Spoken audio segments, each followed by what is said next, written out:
Hello बच्चों, आइए प्रश्न को पढ़ते हैं। निम्नलिखित कथनों में से कौन सत्य है कौन असत्य है? प्रत्येक दशा में अपने उत्तर के लिए वेद कारण भी बतलाइए। पी कथन है हमारा, किसी वृत्त की प्रत्येक त्रिज्या वृत्त की जीवा होती है। सबसे पहले हमें इस प्रश्न की मुख्य अवधारणा को समझना होगा। हम जानते हैं किसी वृत्त की जीवा क्या होती है। किसी वृत्त की जीवा होती है जो वृत्त को अंदर से दोनों ओर काटे।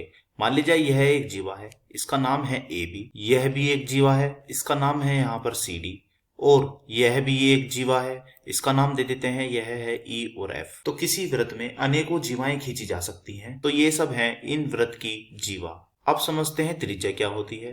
किसी वृत्त की त्रिज्या होती है केंद्र से परिधि तक की दूरी। तो यह एक इसकी त्रिज्या है, यह भी इस वृत्त की त्रिज्या है आर, यह भी इस वृत्त की त्रिज्या है आर।